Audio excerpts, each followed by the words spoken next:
Remember like a year or two ago when it felt like you couldn't escape those NFT stories? Right.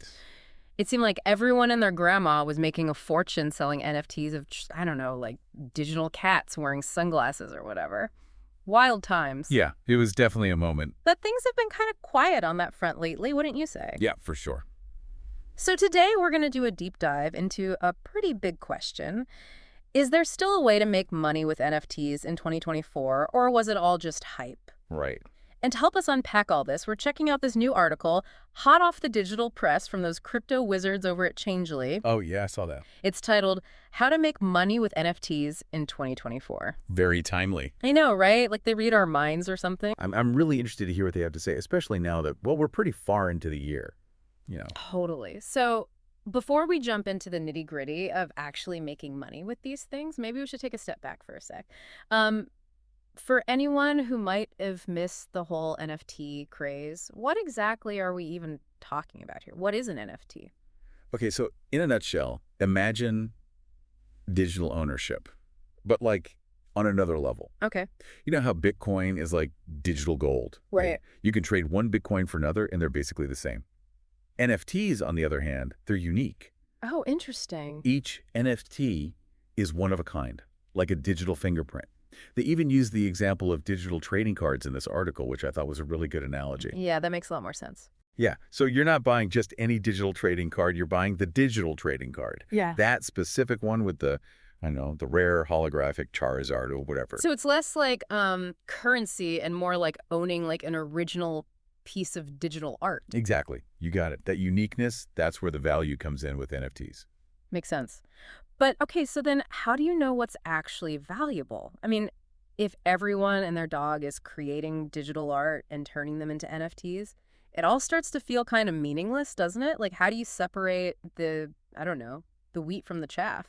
That's the million-dollar question, right? And that's actually what's so cool about this Changelly article. They break down 6 different ways people are making money with NFTs right now. And it's not just about, like, being the next digital Da Vinci. Oh, really? 6 different ways? 6.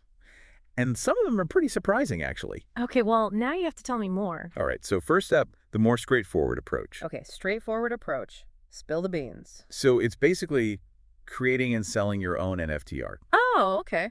Makes sense. But, and this is a big but, the article makes it clear that it's not exactly a walk in the park, Oh, really?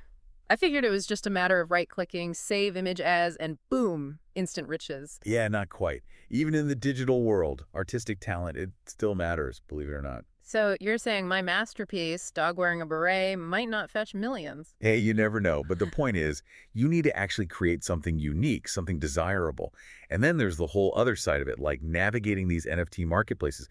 The article mentions OpenSea and Rarible as a couple of the big ones. Yeah, I've heard of those. So yeah, it's a whole process. Okay, so maybe not the instant cash grab some people might think. What about those of us who, well, let's just say our artistic talents lie elsewhere? Can we still get in on this whole NFT thing without having to, channel our inner Rembrandt? Oh, absolutely. And that's what I love about this article. They really do cover a lot of ground. Yeah. They talk about investing in existing NFT collections. It's kind of like, collecting those rare baseball cards, but instead of cardboard, it's all digital. Wait, so there are people out there who, collect entire digital art collections? Is that what that whole Bored Ape Yacht Club thing was all about? Exactly. You hit the nail on the head. Those Bored Apes, CryptoPunks, those are prime examples of NFT collections that have blown up in value. Like some of those individual NFTs have gone for insane amounts of money. We're talking millions. Millions? For a digital ape? Okay, I'm clearly missing something here. What makes one digital ape more valuable than another? They all look kind of, I don't know, similar to me. Right. So it's all about this concept of rarity, which the article really dives into. Just like with those physical collectibles, the rarer it is, the more valuable it becomes. And with these NFT collections, some traits, some attributes, they're rarer than others, making those specific NFTs way more sought after by collectors. Okay, so it's all about the details. Like, one ape has a monocle and boom, it's suddenly worth a fortune. Pretty much. It's fascinating how value is determined in these digital spaces. It's like a whole new world of collecting. It really is. And the article doesn't stop there. They go even further, talking about making money with NFTs through those, what do they call, play-to-earn games. Have you heard about those? Wait, hold on. Are you telling me people are making actual money playing video games? That sounds way too good to be true. I know, right? It's a pretty wild concept. They use the example of Axie Infinity in the Yeah. article, where basically you can earn NFTs by battling these little digital creatures, completing quests, all that good stuff. So instead of grinding for gold in the game, you're earning digital assets that actually have real-world value. Exactly. It's like a whole new model for gaming, and it's gaining a ton of traction. But just like with anything else in the investment world, it's not without its risks. I can imagine. What happens if, like, the game shuts down or the value of those in-game items just, like, tanks? Yeah, those are definitely things to consider. And the article addresses that too. They talk about market volatility and the importance Yeah. of, doing your research. It's not a guaranteed path to riches, that's for sure. Right, right. There's always a catch. Always. So we've got the artists, the collectors, the gamers. It's a lot. But what about those of us who, well, maybe we like the idea of making money with NFTs, but we'd prefer, not spend all our time creating art or battling digital monsters. Totally get it. Yeah. And guess what? The Changeley article actually addresses that too. They talk about this thing called NFT staking. NFT staking. Okay, that one, I'll admit, that one's new to me. What is that? So imagine like earning interest on a savings account, but instead of depositing cash, you're locking up your NFTs. Okay. Yeah, so you're basically putting those NFTs to work for you.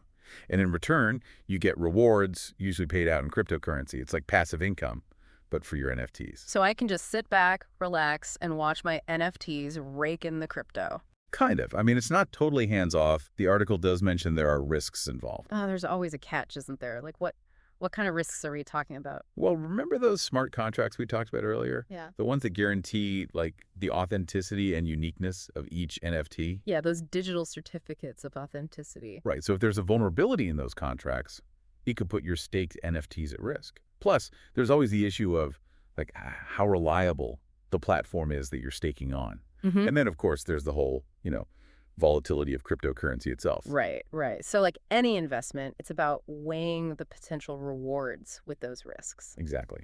And speaking of risks, the article also talks about the whole trading aspect of NFTs, like buying and selling them on those secondary markets. Oh, you mean like those platforms where people are trading Bored Apes for millions? Yep, exactly. Places like OpenSea, Nifty Gateway, those are like the Wild West of NFT trading. Yeah. The goal is to, buy low, sell high, try to ride those market waves. Seems a little stressful for me. I'm not sure I have the stomach for that. But wait, you said the article talked about 6 methods for making money with NFTs. What was the last one? Oh, right, the sixth method. This one's all about the metaverse. And the metaverse. Okay, now we're getting futuristic. Right. They talk about these platforms like Decentraland and the Sandbox where you can buy and sell virtual land. Hold on, back up. You're saying I can buy a piece of a virtual world, like as an investment. You got it. Mm-hmm. And each of these metaverses, they have their own little virtual economies. The idea is that as more people join these digital spaces, the more valuable that virtual land becomes. So you're saying I should buy virtual real estate now before the prices skyrocket?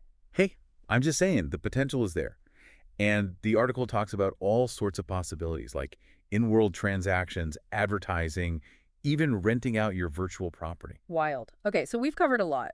From creating NFT art to buying virtual real estate, it seems like the possibilities are kind of endless. But did the article mention anything about the downsides? Like, are there any risks to all of this NFT stuff? Oh, yeah, for sure. They have a whole section on risks and challenges. Yeah. Market volatility is definitely up there, as we've talked about. Right. And, NFTs are still pretty new, so there's still a lot of uncertainty when it comes to regulations and, like, the legal side of things. What about the environmental impact? There's been a lot of talk about how NFTs and cryptocurrency in general aren't exactly, eco-friendly. Totally. And the article actually addresses that head on. They talk about how some of these blockchain platforms do require a lot of energy to run, and they even encourage readers to consider the environmental impact of, well, basically anything they're doing with NFTs. It's good that they acknowledge that. It's important to think about the bigger picture, for sure. So after this deep dive, I got to ask, where do you stand on the whole making money with NFTs question? Is it legit? Is it a fad? Is it the future? After reading this article, I'd say it's definitely not a guaranteed path to riches, that's for sure.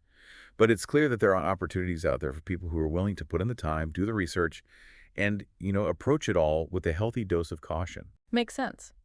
And speaking of research, that FAQ section at the end of the article was super helpful. I especially like the part where they talked about how beginners can start making money with NFTs. Oh, yeah, that was good. They basically said start small, do your research, don't go all in on your first try. Exactly. And they emphasized investing in things that you believe have actual potential, not just like whatever random meme is trending that day. Solid advice. Well, there you have it, folks.